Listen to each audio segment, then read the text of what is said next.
Hey there, Chris from the academyofworship.org YouTube channel once again, and we're back with another video. A little while ago, a buddy of mine got a little practice amplifier in trade for something that he did, and he asked me if I wanted it, and I said, sure, maybe I'll let the kids use it, whatever. The amp that he gave me was this little guy right here. This is the Fender Mustang 1. It's the V2, as far as I can tell, the version 2. I don't know much about these amplifiers, still don't, and for the purposes of this video, I didn't really do a whole lot of research on the amplifier, just because I wanted to get another point across.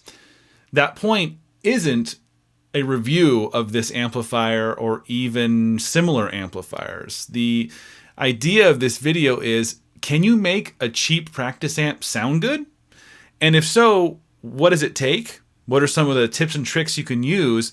And is it usable in something like a worship setting or a band setting with a couple of caveats? And so I'll cover all that and we'll talk about it today in this video. So all the music that you heard at the beginning of this video, at least all the electric guitars in it anyway, were recorded just right here, just like this, with this amp and some different settings that I came up with on the amplifier. And like I've already said, we're not going to be reviewing this specific amplifier, because I don't want to get into the nitty-gritty of how things work. I just want to get into the ideas that if maybe this is the gear that you have right now, or you want to experiment with something, or maybe just even get off into the weeds into something a little different than your normal electric guitar gear, then maybe this will spark some interest for you. So after I got this amplifier, I walked by it a few times. My kids have played their little guitars through it every once in a while, so I've heard a little bit of what it can do.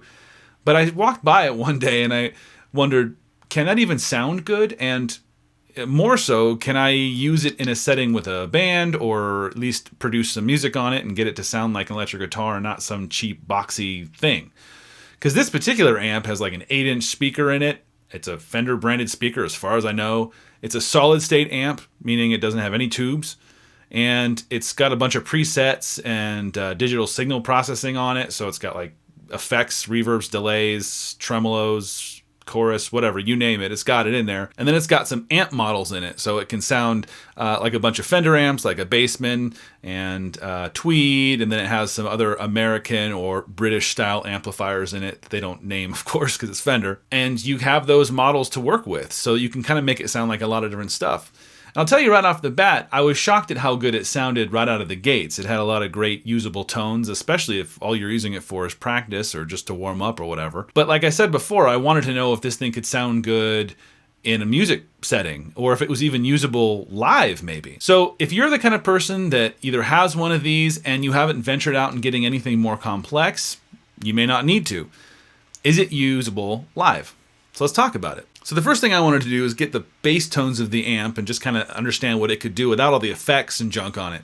So this particular amp has a bunch of places you can save your own presets, and they're all tied to a specific amp model so that you have that to work from, and then you add, chorus and delay or reverb or whatever to it. So what I did was zero the amp out, and what I mean by that is I went through and set all the settings to 5 and turned up the master volume where I wanted it, which doesn't save with the preset, by the way, which was nice. And then I saved each preset with no effects or anything on it, just the bass amp sound, everything up the middle on 5. So when I turned to any amp model, it was just the amp, no effects, nice and plain. Then I had a building block to work from. My goal is to show you that you can use something like this, again with caveats, and we'll get to those in a second, in a setting where you may not have any other tools available to you. You don't have a pedal board, all you have is one of these little amplifiers. So as with any amplifier, a good thing to do is find a good bass setting, whether that's going to be for you to put pedals on later, or if you don't have pedals, like in this case, to add effects to later. You want to get a good bass sound that sounds great. Now, the caveats that I've been alluding to are these. The way that you'd be able to use this in a live setting would be, one, if it's mic'd, because it's not super duper loud, and the amount of sound it's going to be throwing into the room is not that gigantic sounding. So you're going to want to put it through a PA system or something like that. So if you have that situation, that's a plus. And two, if you don't need to switch presets really fast, because while this has the ability to use a foot switch with it, and I assume be able to switch presets with it, you do have to manually switch between the presets that you come up with. But the good thing is you can save presets. So if your amplifier is similar to this one and it has slots where you can save, say, an amp model tweaked the way you like it with the effects on it you like, then you could potentially use an amp like this if you had a little bit of time to switch. So unless you can switch quickly between banks or presets or whatever on the amplifier, it may be a little wonky to use live. If you have the ability to change presets or use one for an entire song, then change to another one for another song, there's no reason you couldn't use this in a musical setting. Okay, so first things first, I dialed up, like I said, those bass root amp tones. And the one that I settled on was the 69 Bassman sound, and I assume it's based on a 69 Fender Bassman. So here's what we have as a root bass tone. This is my Sublime Tomcat guitar. It's got P90s in it. I'm on the bridge pickup, and my volume is all the way up and my tone is rolled back just a little bit to cut back some of the brightness. I tend to do that with the guitar on most amps anyway. All settings at 5, including the gain, which means the distortion is at 5. So it's a tiny bit of breakup.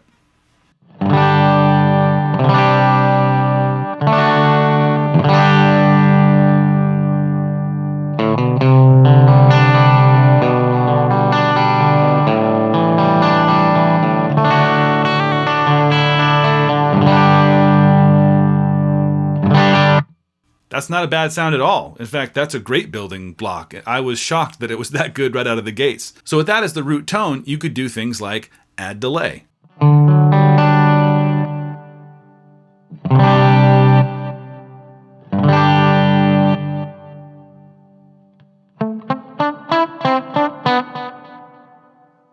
You'll notice this sound has reverb on it as well. One of the presets on the effects is delay and reverb mixed together. You can tap it to tempo if you want to. There's a button right on top. Now, if you wanted, you could turn the gain up quite a bit. Let's check it out.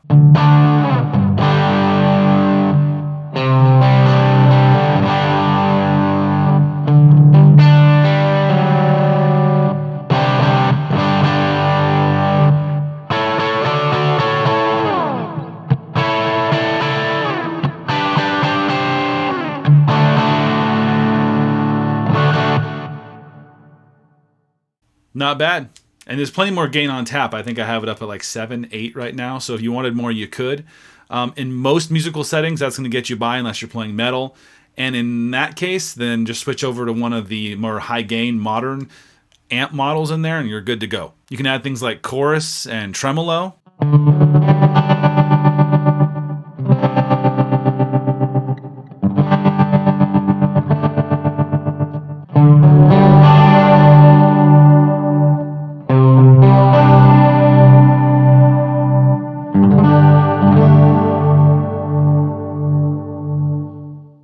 I mean, the options are endless. You've got every effect imaginable, and you can put it however you want on whatever amp model with as much gain as you want.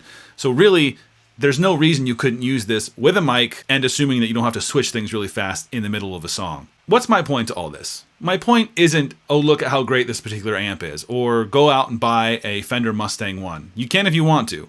They do sound good, and they're great for just bedroom playing or whatever you want to do, warm up backstage. If this is the amount of gear that you have, or this is where you're starting, then it's a great starting point, and there is zero reason you couldn't use it. Or if you just want like a super light church rig, or a rig you're going to a very simple gig, or you have some kind of date that you're playing that you really don't have a need to have some complex setup, then one of these would work great if you've got a mic and you're ready to go with a PA. No big deal. If you know what you're looking for in a sound, and you know how to dial in an amp, which is to start with it clean, dial in the sound you want, and then season to taste with effects, whether they're outboard effects or onboard effects like this, most people aren't going to be able to tell you're even using a solid state amp or a small amp like this. In fact, if I didn't admit and show you that I used an amp like this on the music at the beginning of the video, you may not even have known I used it. Use what you have.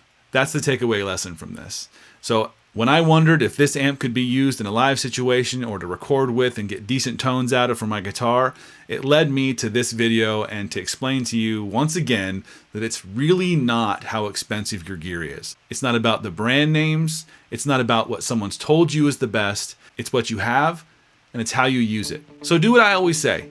Go out and flip some switches, turn some knobs, have a good time. It's just music, and make it. It doesn't matter what tools you use.